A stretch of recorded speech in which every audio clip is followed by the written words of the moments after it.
E aí pessoal, Arte65, aqui o programa Chute de Primeira, um bate-papo acerca daquilo que vem acontecendo, por exemplo, com a seleção brasileira, né? Eu assisti um vídeo que meu filho mandou para mim de um rapaz falando das coisas que ele entende que são importantes para que haja uma renovação. E o Brasil clama por uma renovação. Isso aí, para mim, cheira muito mal, sabe? Essa coisa de Brasil está clamando por uma renovação na seleção brasileira. Gente, vamos combinar. Não existe interesse em fazer renovação no Brasil. Por exemplo, quando a seleção brasileira deu aquele fiasco na Copa do Mundo aqui no Brasil em 2014, muitos jogadores que participavam daquela equipe foram convocados de novo para os próximos eventos. Trocou-se o técnico, buscou-se o Muricy Ramalho na época, ele não aceitou, e veio o Tite, que depois de um dia acabou aceitando a proposta da CBF de dirigir e comandar a seleção brasileira. Teve uma participação espetacular nas eliminatórias, varreu todos os times da América do Sul, futebol meio parecido, e na Copa do Mundo 2018 na Rússia caiu de novo, mantendo um mesmo tipo de padrão onde o individualismo acabava sendo mais importante, né? Todo mundo contando com o Neymar, todo mundo contando com o Neymar e todo mundo achando que o Neymar... Não, as coisas têm que mudar, as coisas teriam que ter mudado já. E depois vem as lesões, Neymar se lesiona, o Brasil tem alguns ápices de boas partidas. E agora a gente viu com o Nigéria e Senegal as mesmas figuras carimbadas, novamente participando desses amistosos. E pior, jogando de maneira muito ruim, muito ruim. Por exemplo, uma das coisas que eu escutei durante a transmissão de um dos jogos foi a seguinte, que a opção do Tite foi em armar os seus jogadores como eles são usados em seus clubes. Possivelmente daria certo. O problema é que, vamos pensar, por exemplo, no Firmino. O Firmino não é um centroavante de área, ele é um centroavante de armação. É um jogador que arma jogadas e faz a abertura para o Mané do lado esquerdo e para o Salah do lado direito, isso no Liverpool. Isso dá certo porque eles treinam e ensaiam isso. No caso da seleção brasileira, talvez fosse necessário ter um outro tipo de postura com relação a isso. Não isolar o centroavante lá. Na verdade, como eu não estou no dia a dia dos caras, eu não posso também falar o que é certo e o que é errado, porque eu não estou lá. Então, pensando sem renovação, eu concordo com uma coisa.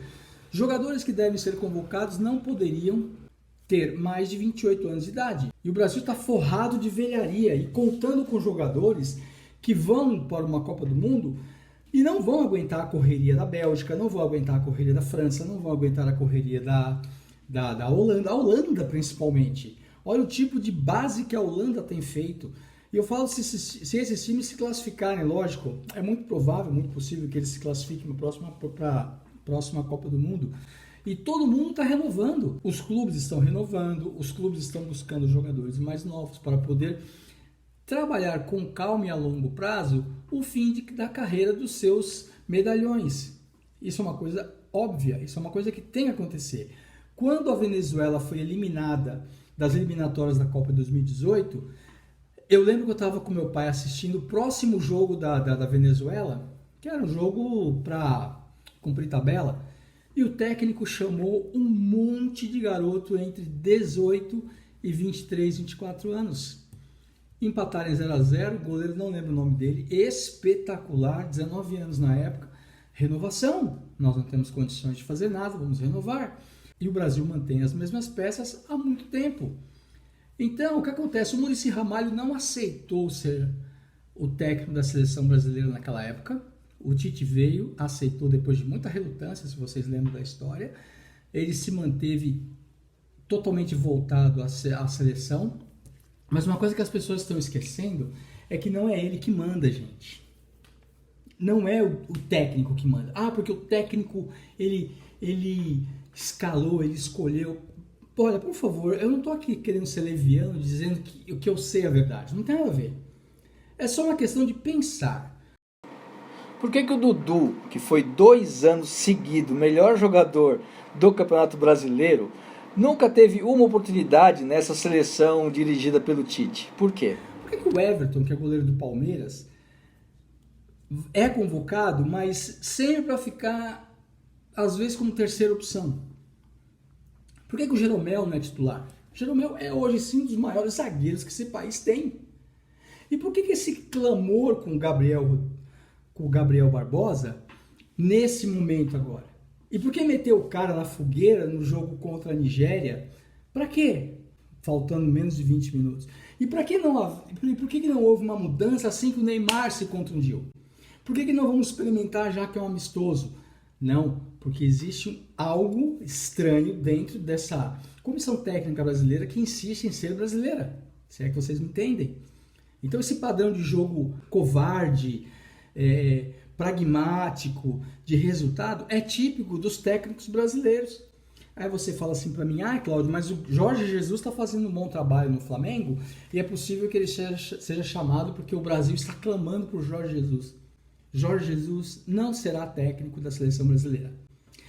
Assim como Guardiola, que se interessou e desejou dirigir a seleção brasileira, recebeu um não gigante, porque, minha opinião, técnicos que querem resolver não têm espaço junto à CBF e junto aos patrocinadores. Seja ele lá quem for.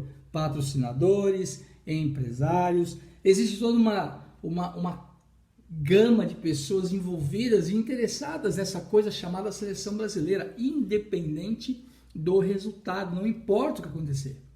Se o Brasil vai ganhar ou não, se vai ser campeão ou não, se já está há 20 anos ou não sem ganhar, dane-se. Isso não é interessante. Quanto de dinheiro tem entrado para que as pessoas consigam manter as suas vidas tranquilas? Isso é o mais importante. Se o Brasil vai se classificar ou não, cara, técnico é uma coisa que está sobrando no país. Agora, técnico bom é muito difícil você encontrar.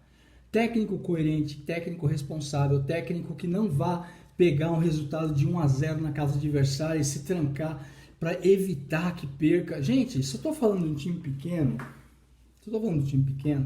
ok. Vamos pegar, por exemplo, o exemplo do Wolves, quando jogou contra o Manchester City pela Premier League. O Wolves se defendeu o tempo todo e ficou ali atrás, quietinho, tal, não sei o que, jogando daquela forma que um time pequeno joga. E o Manchester não estava jogando muito bem, apesar de estar martelando, e com 2 contra-ataques fulminantes, a equipe sofreu uma derrota dentro de casa. Então, isso é uma situação, onde eu quero chegar com isso, que os clubes pequenos, eles precisam desse tipo de recurso. Vamos pegar, por exemplo, Palmeiras e Chapecoense. O segundo tempo do Palmeiras foi um verdadeiro massacre em cima da Chapecoense. E o gol saiu no último minuto de jogo. Times pequenos fazem isso. Qual foi o grande sucesso do Ajax, por exemplo, que se mantém, né? Foi pegar a base e usar jogadores novos. Como os jogadores são novos, a correria é intensa.